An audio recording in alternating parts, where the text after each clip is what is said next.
Owning an auto shop wasn't what I imagined I'd be doing at this point in my life, but Carter's Reliable Repairs wasn't just a job. It was my legacy. I poured every ounce of myself into it, long hours and grease-stained hands included. Most days, I'd wake up before dawn, drive down to the shop on the edge of Denver, and roll up those steel doors before the sun even thought about rising. Cherry Creek folks and working-class neighbors alike rolled in with their beat-up pickups and gleaming sedans, trusting me to keep their wheels spinning. I loved the mix of people, the stories behind every car, and the satisfaction of solving a mechanical puzzle. But if you'd told me a few weeks ago that my quiet life would start unraveling because of brake rotors and a life insurance salesman, I'd have laughed you out of my shop. Evan Mitchell, my apprentice, was already at work when I got in one morning. He was a sharp kid, 26 and hungry to learn, with a knack for spotting things even I might miss. That day, though, he was pacing the garage like a caged tiger, a brake rotor in one hand and a grease rag in the other. "Something's not right with this," he said, holding the part up to the light as I walked in.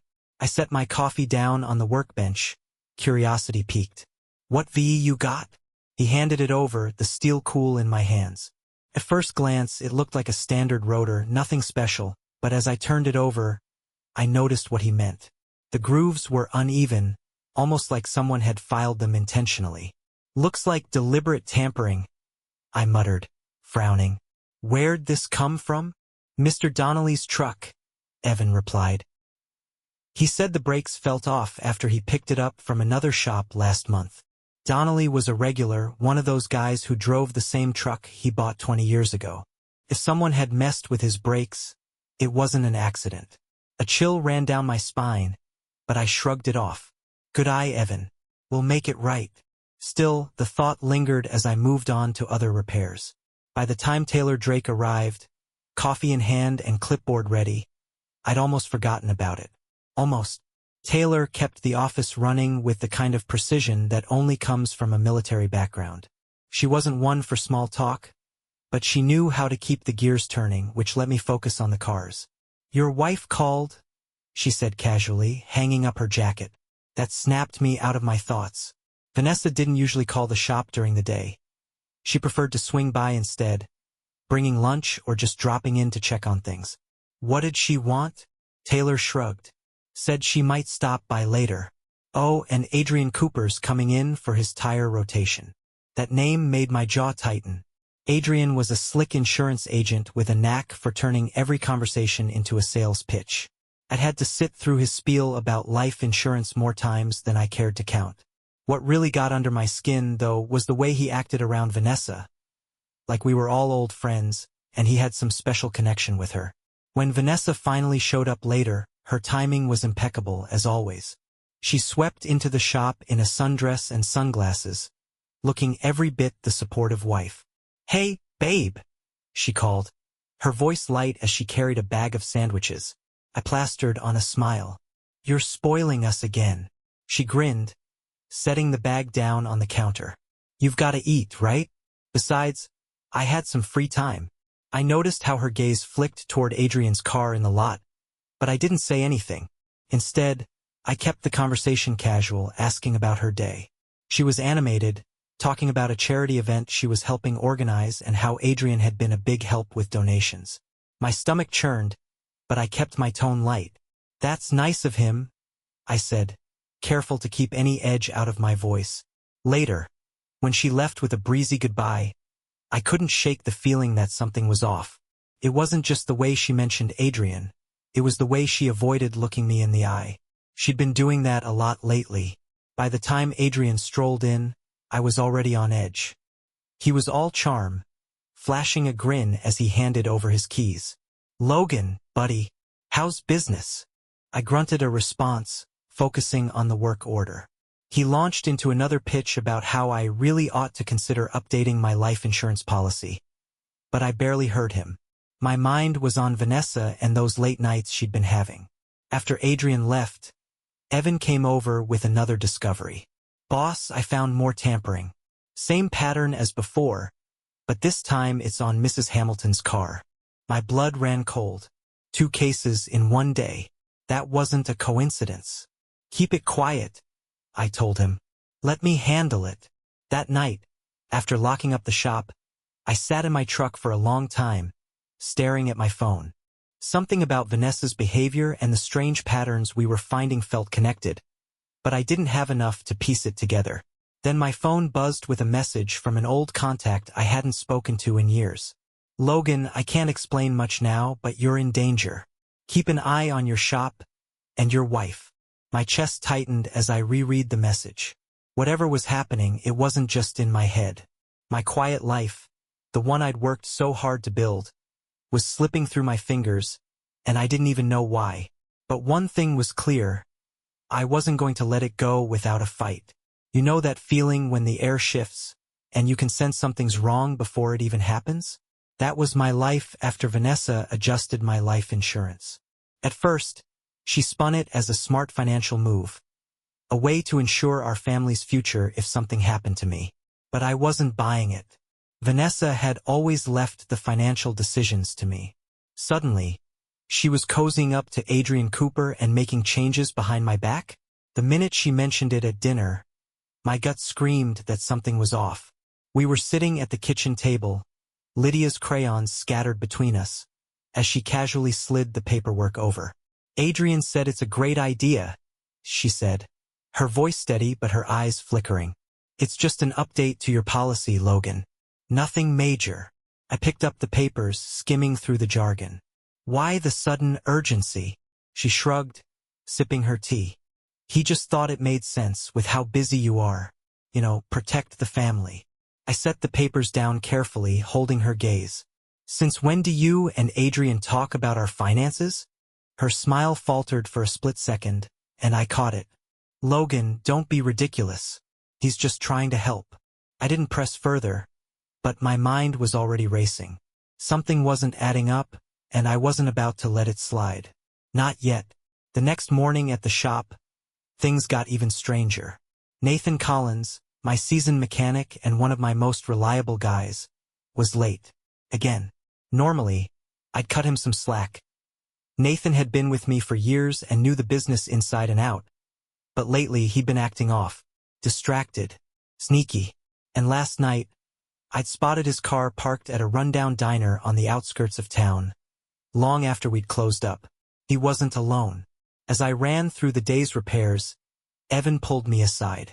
Boss, you need to see this. He handed me a small notebook, the kind we kept for tracking client details.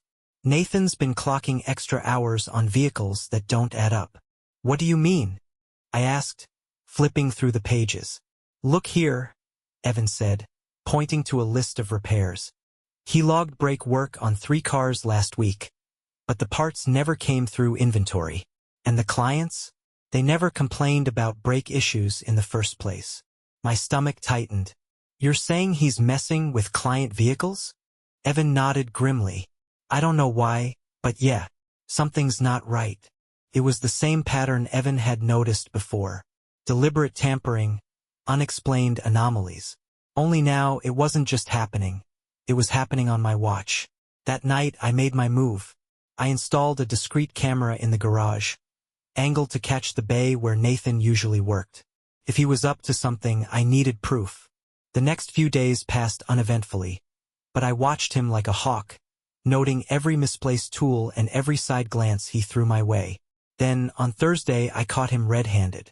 After hours, when everyone else had gone home, Nathan stayed behind, tinkering with a client's car. I watched from my truck across the street as he loaded something into the trunk of his beat-up sedan. He glanced around nervously before driving off. The camera footage confirmed my suspicions. Nathan wasn't just tampering with vehicles, he was smuggling something out of my shop. The question was, what? Around this time, Vanessa's behavior took another turn. She was spending more time out of the house, always with a plausible excuse. Errands, charity work, meetings with Adrian. But she was distracted, distant, like she was wrestling with something she couldn't tell me. I wanted to confront her, but every time I tried, her reaction stopped me cold. Why are you being so paranoid, Logan? She snapped one evening when I asked about her day. I'm just trying to do what's best for us. Is that why you're spending so much time with Adrian? I shot back, unable to keep the bitterness out of my voice. Her eyes flashed with anger, but there was something else there too. Guilt. This isn't about Adrian. It's about you not trusting me. I wanted to argue, to demand answers, but I bit my tongue. I needed to play this smart, to let her think I was buying her excuses while I figured out what was really going on. The breakthrough came from an unexpected source. Evan, who had been quietly documenting Nathan's activities, handed me a folder one evening after closing up shop. "I've been keeping track," he said simply. "There's a pattern here, boss." The folder contained photos, timestamps, and notes on Nathan's movements. But what stood out most was a single name scrawled in the margins. The Novaks. The Novaks were a name I hadn't heard in years, but one I'd never forget. They were a shadowy group with ties to smuggling, fraud, and worse. And now, it seemed, they'd found their way into my life. I didn't tell anyone what I'd discovered. Not Vanessa, not Evan, not even Taylor. The less they knew, the safer they'd be. Instead, I started laying my own traps, making subtle changes to the shop's layout and routines to catch Nathan in the act. At the same time, I began piecing together the connection between Adrian, Nathan, and Vanessa. It wasn't just about the shop or the insurance, it was bigger than that. Every conversation I overheard, every scrap of information I found, pointed to a broader conspiracy, one that I was only beginning to understand. Vanessa was at the heart of it, whether she realized it or not. And as much as her actions hurt, I couldn't shake the feeling that she was being manipulated. Adrian had his hooks in her, feeding her lies and convincing her that his plans were in our best interest. But I knew better. By the end of the week, I had a plan. I'd let them think they were succeeding, that I was oblivious to the web they were spinning. Meanwhile, I was turning the shop into a fortress, installing cameras, reinforcing locks, and setting up contingencies in case things went south. My heart ached every time I thought about Vanessa, about the woman I loved and the betrayal I couldn't ignore. But no matter how much it hurt, one thing was clear. I wasn't just protecting myself. I was protecting her even if she didn't deserve it. You'd think a man would know his wife after 10 years. The way she smiles, the way she talks, the way her mood shifts when something's weighing on her. But lately, I felt like I was living with a stranger. Vanessa wasn't just distant. She was nervous, jittery, like a tightly wound spring ready to snap. And it all seemed to come back to Adrian Cooper and that damn insurance scheme. Still, I couldn't focus on Vanessa alone. The pieces of this puzzle were bigger than her, bigger than Adrian, and I was starting to see how they fit together. Nathan's late-night activities had been my first clue, but the more I dug, the clearer it became. The Novaks were behind this. They weren't just meddling in my shop. They were building a network of businesses, using financial fraud and manipulated spouses like Vanessa to cover their tracks. The deeper I got, the more twisted it became. It all started to click the night Nathan walked right into one of my traps. I'd rigged a hidden camera near the parts storage, suspecting he was sneaking around after hours. Sure enough, the footage showed him pulling out a box, placing something inside, and taking pictures, fabricated evidence, meant to frame me for who knows what. The next day, I waited until the shop was quiet before confronting him. "Nathan," I said casually, leaning against the workbench, "what were you doing here last night?" He froze for half a second, then forced a laugh. "Just catching up on work. You know how it is." I held up my phone, playing the footage for him. His face went pale. "Care to explain this?" His jaw worked like he was searching for an excuse, but nothing came out. That's when I saw it. Fear. Not just fear of getting caught, fear of something bigger. "You're in over your head, aren't you?" I said, keeping my voice low. "Who are you working for?" Nathan's eyes darted around the garage, as if the Novaks were watching. "You don't understand, Logan," he finally said, his voice shaking. "If I talk, they'll come after me. After my family." I leaned in, my tone steady. "You think they won't come after you anyway? The Novaks don't leave loose ends, Nathan. But if you help me, I can protect you." Took some convincing, but Nathan eventually cracked. He told me everything he knew, how the Novaks had approached him months ago, promising easy money if he helped with their scheme. His job was simple: plant fake evidence, sabotage vehicles, and keep an eye on me. He didn't know the full scope of their plans, but he did drop one critical name: Dmitry Novak. With Nathan on my side, I started digging deeper. Evan proved his worth again, finding a trove of encrypted emails on Nathan's work computer. Took hours to crack them, but when we did, the connections became clear. Dmitry Novak wasn't just running a criminal organization. He was building a facade of legitimate businesses to funnel money and expand his influence. Adrian's insurance operation was just one piece of the puzzle. Taylor, ever the sharp observer, stepped in to help document everything. "They're laundering money through fake clients," she said, her fingers flying over the keyboard as she compiled the data. "Adrian's policies, the fake repairs Nathan logged, it's all connected. We just need more proof." I wasn't about to sit on my hands while they tightened their grip. Using the information we gathered, I anonymously tipped off regulatory agencies about Adrian's operation. I knew it wouldn't stop the Novaks, but it would slow them down, and that bought me time. Meanwhile, Vanessa was unraveling. I could see it in the way she avoided my gaze, the way her hands trembled when she thought I wasn't looking. One night, she came home late, her face pale and drawn. "Vanessa," I said gently, blocking her path to the stairs. "We need to talk." "I'm tired, Logan," she muttered, brushing past me. I caught her wrist, not hard, but firm enough to stop her. "What's he got on you?" Her eyes flashed with something between anger and fear. "You don't know what you're talking about." "Don't I?" I asked, my voice low. "You think I haven't noticed the late nights, the changes to the insurance, the way you flinch every time Adrian's name comes up?" She wrenched her hand free, tears welling in her eyes. "I didn't have a choice," she whispered. "He said he'd ruin us if I didn't go along with it." My heart clenched. She wasn't innocent in all this, but she wasn't the mastermind either. Adrian had manipulated her, just like he'd manipulated Nathan. "You're not trapped," I said, "but you have to trust me." She didn't answer, just walked upstairs without another word. But her hesitation told me enough. She was scared, and she wasn't the only one. As the days passed, the tension in the shop became palpable. I knew the Novaks wouldn't let me disrupt their operation without a fight. They were coming for me. It was only a matter of time. So I prepared. Cameras, locks, contingencies, everything I could think of to turn my shop into a fortress. Evan and Taylor worked with me, their loyalty unwavering. Even Nathan pitched in, desperate to redeem himself. I stayed one step ahead, anticipating the Novaks' moves and countering them before they could strike. But the hardest part was watching Vanessa.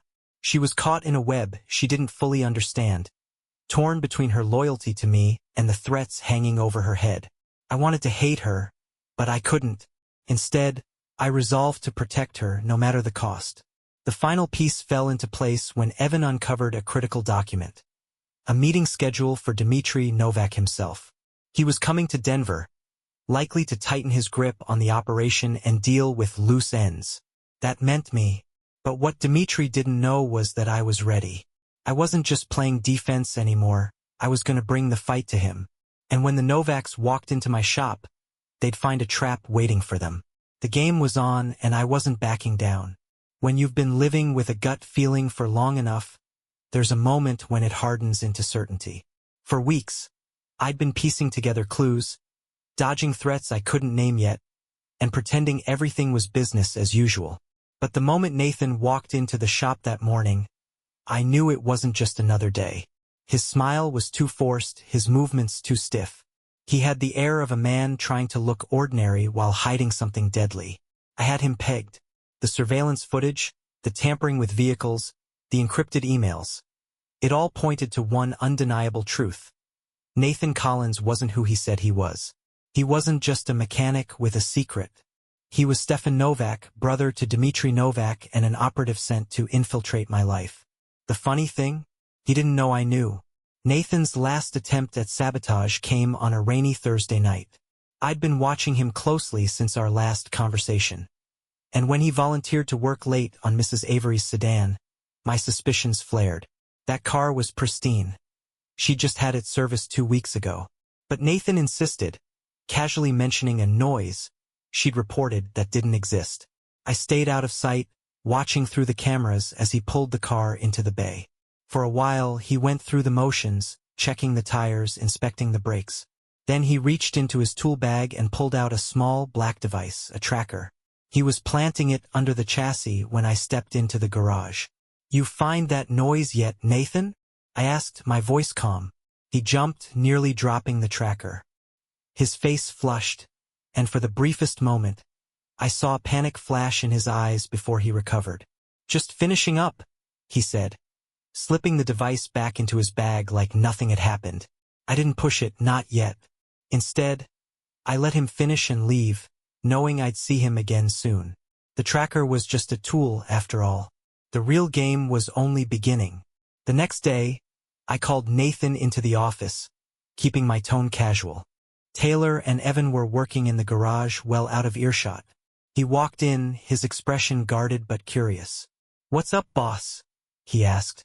I leaned back in my chair, holding up a photo of the tracker he'd planted. "Care to explain this?" His face went blank. "Don't know what you're talking about." I set the photo down, sliding it across the desk. "Come on, Stefan. You're better than this." The name hit him like a slap. His jaw tightened, his eyes narrowing as he realized the game was up. For a moment, I thought he might bolt, but then he forced a laugh. "I don't know where you got that name."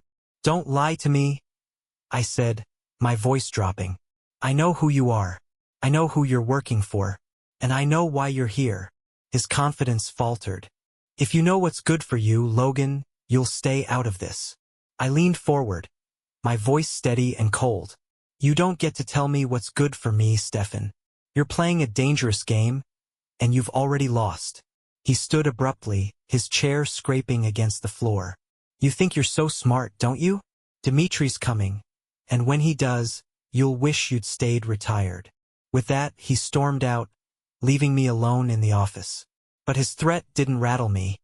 It confirmed what I already knew.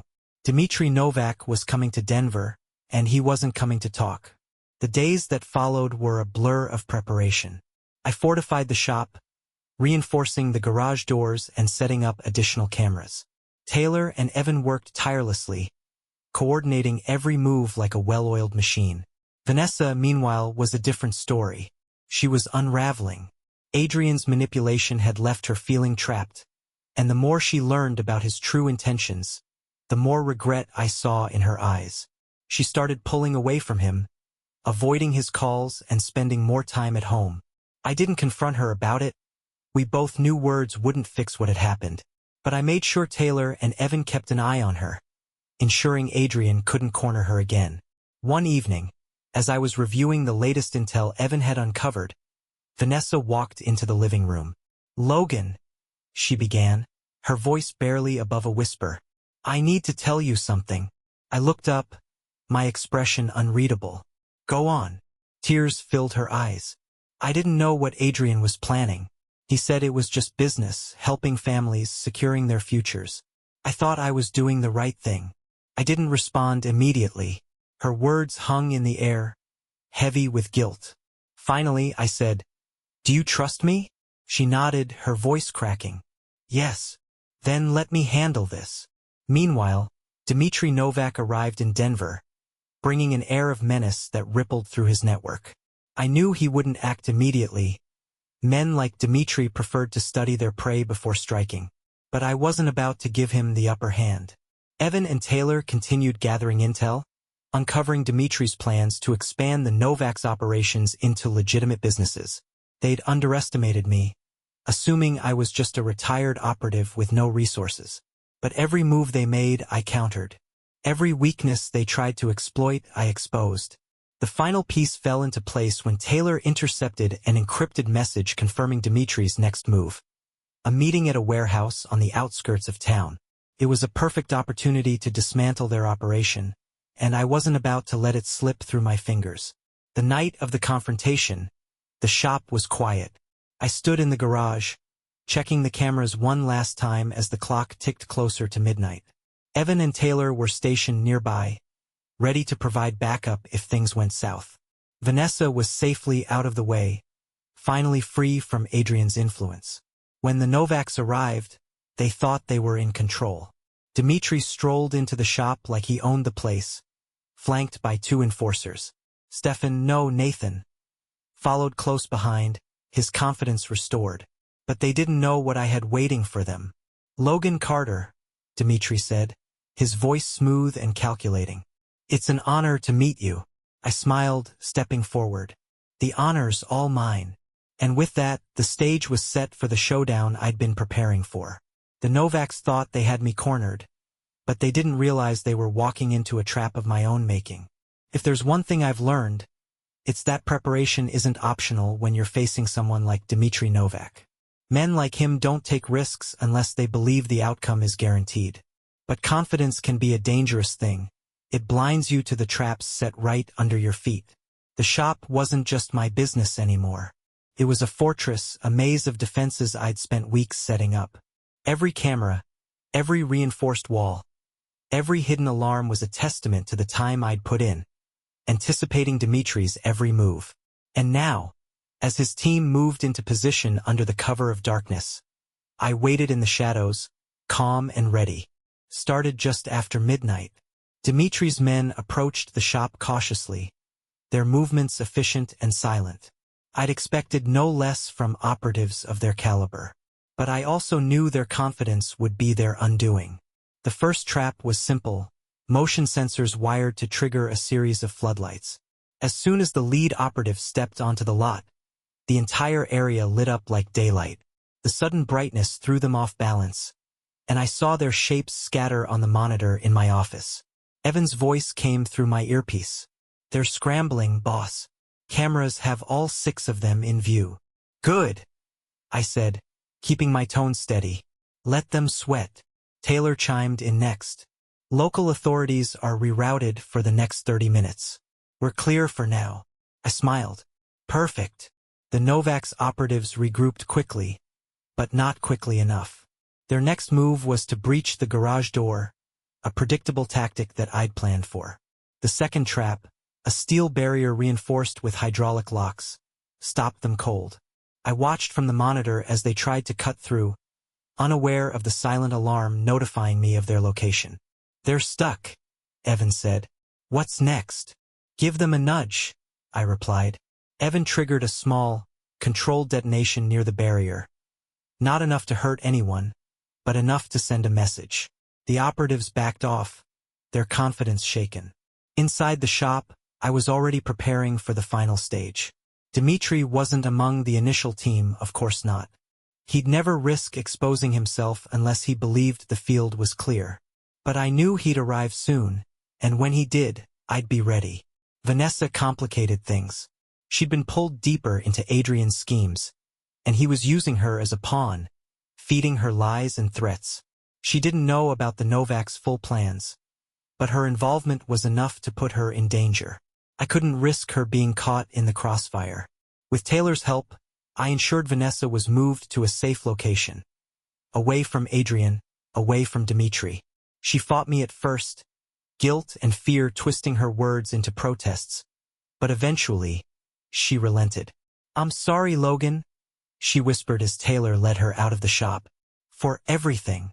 I didn't respond. There'd be time for that later if we both survived the night. By the time Dmitri arrived, his team was in disarray.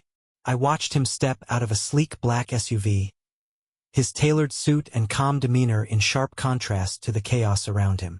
He surveyed the scene with cold detachment before stepping into the shop, flanked by 2 enforcers. Logan Carter, Dmitri said, his voice smooth as silk. You've been busy. I stepped out from behind the workbench, my expression calm. You could say that. He smirked, his hands in his pockets. I must admit, I underestimated you. Retired operatives like yourself are usually content to fade into obscurity. And men like you think you're untouchable. I shot back. Funny how that works. Dmitri's smile faltered, but he quickly recovered. You've caused quite a mess for my organization. I'm here to fix that. Fix it. I gestured around the shop. You mean sending your men to sabotage my business, manipulate my wife, and frame me for crimes I didn't commit? Is that how you fix things? His composure slipped for a moment, a flicker of irritation crossing his face. You don't understand the bigger picture, Logan. I understand enough, I said, stepping closer. Enough to know you've been using Adrian, Stefan, and countless others to build your empire. But your network isn't as secure as you think. At that, Dimitri's eyes narrowed. What do you mean? Evan's voice crackled in my earpiece. Boss, it's time. I pressed a button on my phone, and the monitors on the wall lit up, displaying the encrypted files we'd pulled from Stefan's computer. Bank transfers, fake businesses, communication logs, it was all there, laid bare for Dimitri to see. This, I said, pointing to the screens, is going to every regulatory agency and law enforcement division in the region. Your little operation, it's done. For the first time, Dimitri looked truly rattled. You think this will stop me? He growled. You're just one man. One man with a team, I replied, nodding to the monitors. And you underestimated all of us. The confrontation ended without bloodshed. Dimitri, realizing he was outmaneuvered, retreated with what was left of his team. But his departure wasn't a victory lap. It was a retreat, a sign that his empire was crumbling under the weight of its own corruption. As the SUV disappeared into the night, I allowed myself a moment of relief. The Novak's network was collapsing, their influence unraveling piece by piece. But I knew this wasn't the end. Men like Dimitri didn't give up, they regrouped, adapted, and struck back when you least expected it. Still, for now, I'd won. The shop was safe, Vanessa was free from Adrian's grip, and my team had proven their loyalty and strength. Together, we'd face down a threat far greater than any of us could have imagined, and we'd come out on top. The smell of motor oil and the hum of engines still filled the shop, but Carter's Reliable Repairs was no longer just an auto shop. After everything we'd been through, it had become something more. A safe haven, a line of defense, and a fresh start for all of us. With the Novak's network dismantled and Dimitri forced into retreat, it would have been easy to walk away, to let things settle and pretend life could go back to normal. But I couldn't shake the feeling that this fight wasn't over. There were others like the Novaks out there, shadowy groups exploiting people, building empires on the backs of ordinary lives. And we had the skills to stop them. The first step was expanding the shop's purpose. We continued serving our regular customers.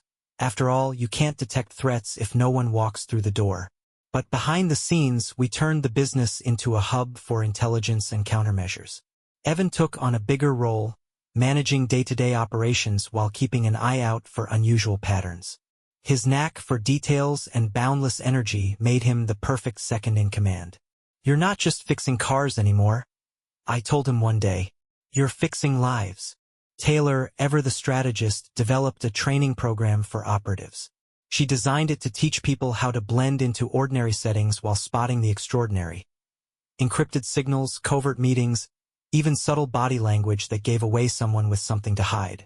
Her sessions were intense but effective, and she never let anyone forget the stakes. It's not just about being sharp, she told a new recruit during one session. It's about being invisible until the exact moment you're needed. Vanessa's journey was different. Free from Adrian's manipulation, she started rebuilding her life, piece by piece. There was no easy path forward, no simple way to erase the mistakes she'd made. But she didn't shy away from the work. She began volunteering with local charities and community groups, using her experiences to spot red flags and guide people away from dangerous paths. Occasionally, she'd bring tips to the shop, things she'd overheard or noticed during her outreach. It was her way of contributing, of proving that she was still part of something bigger. One evening, as we closed up for the night, she stopped by the garage. You think I'll ever earn your trust back? She asked quietly. I didn't answer right away. Instead, I handed her a wrench and nodded toward a car in need of fixing. Let's start with this, I said. The real turning point came when Maya Daniels entered the picture. Maya was an old ally, someone I trusted deeply from my days as an operative.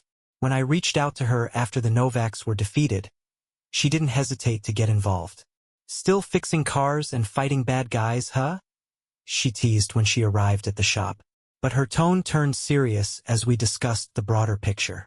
Maya had been tracking other networks similar to the Novaks, each using variations of the same tactics: financial fraud, coercion, and manipulation to grow their power.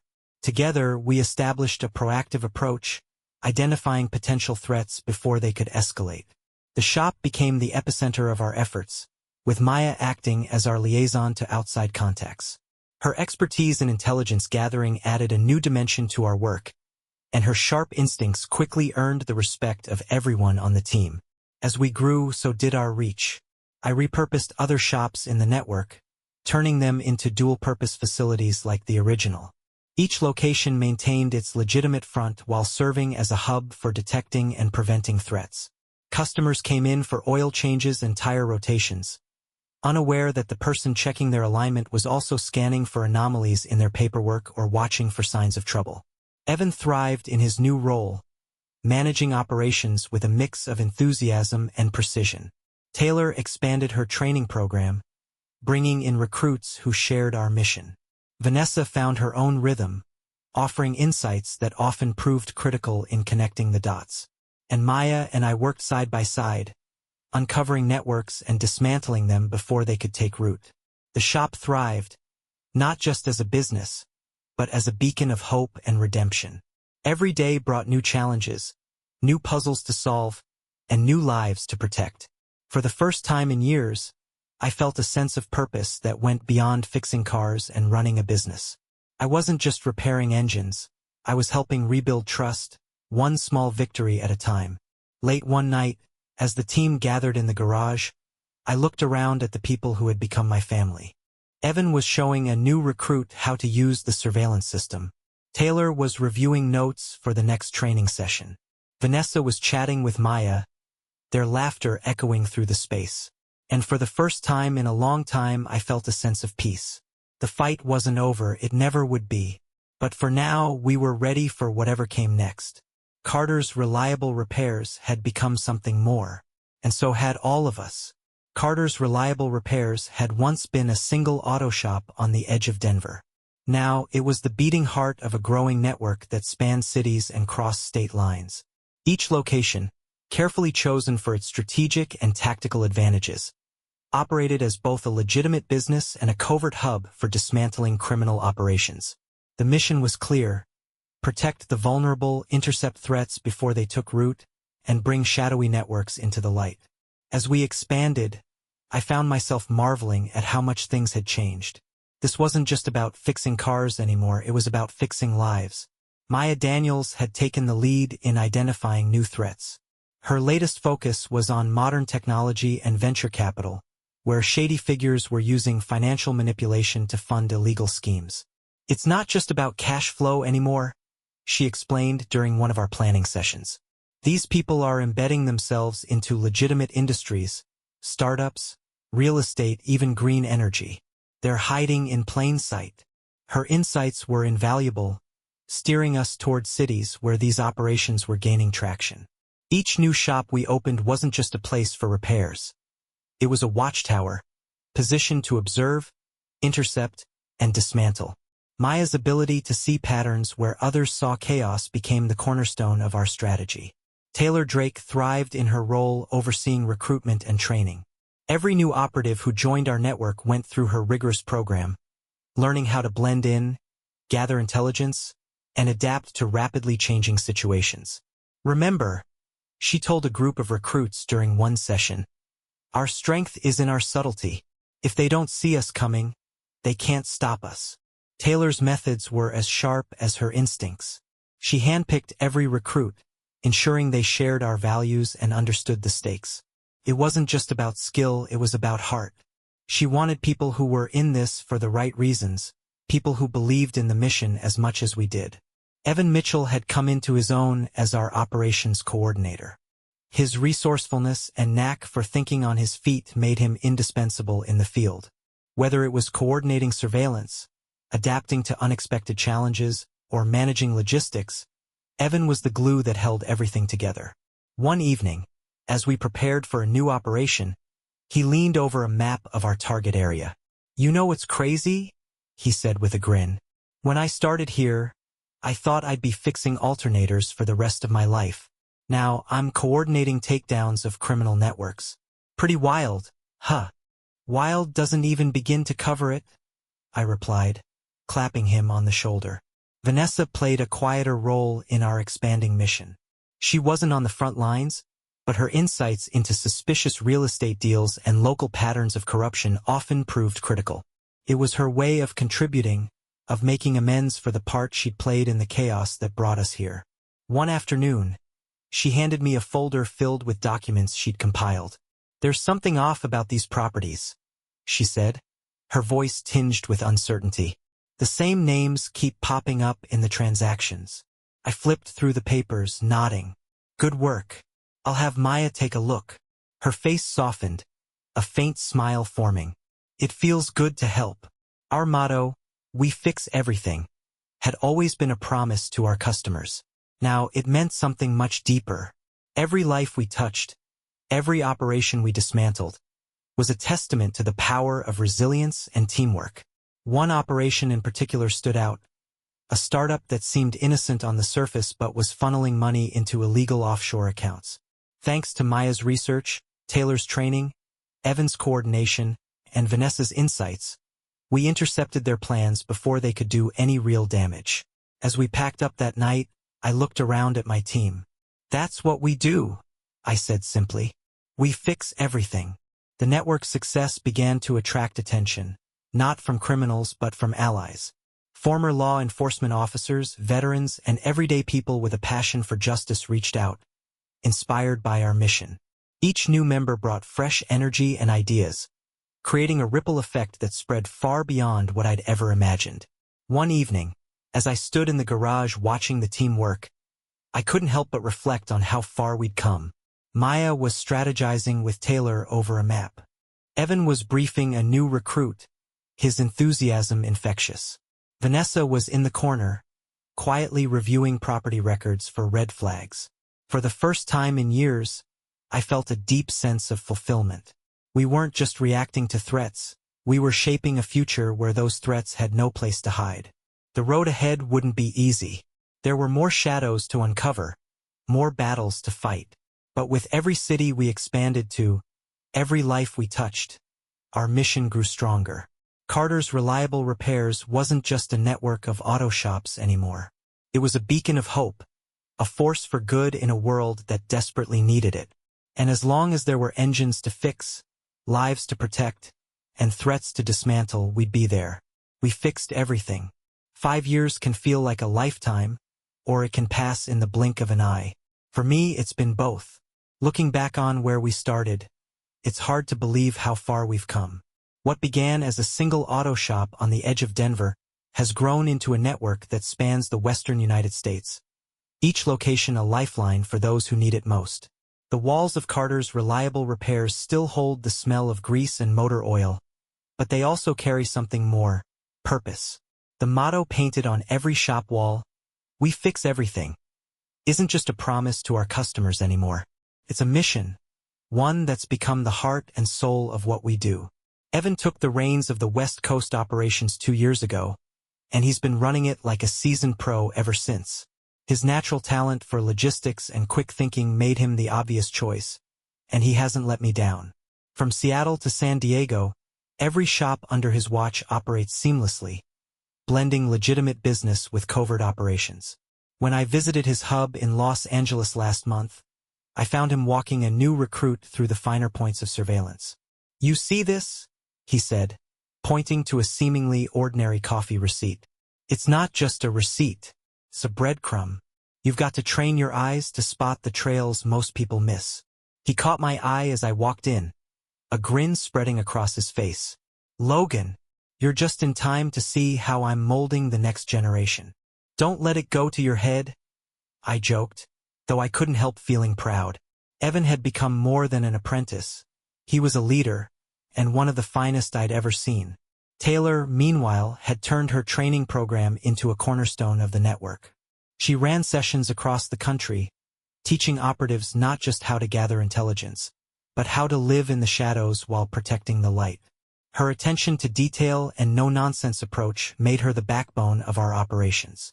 During a visit to her training center in Salt Lake City, I watched her put recruits through a grueling exercise, simulating a high-pressure scenario.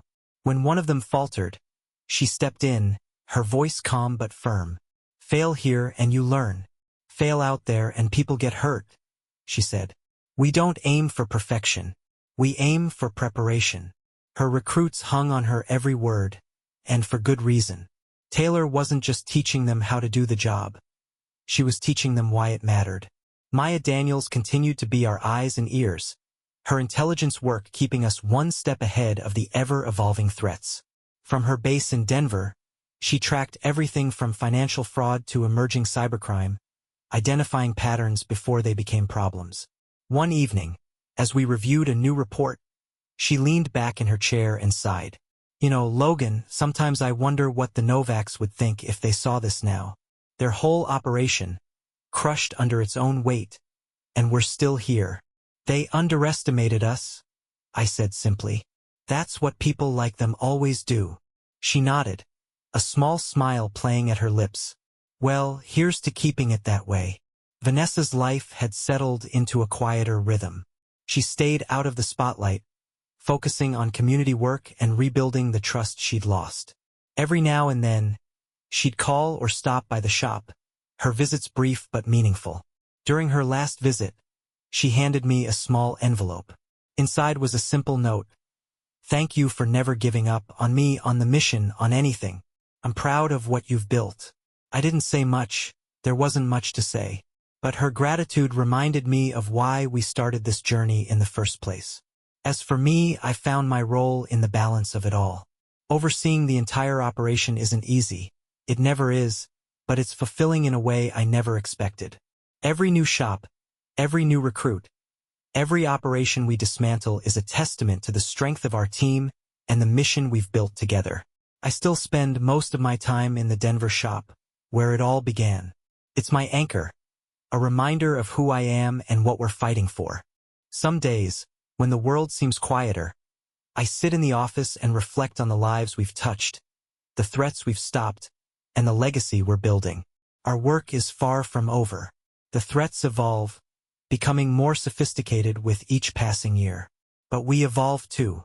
We adapt, we prepare, and we face each challenge head-on. The network we've created isn't just a shield, it's a promise. A promise that we'll be there wherever we're needed, for as long as we're needed.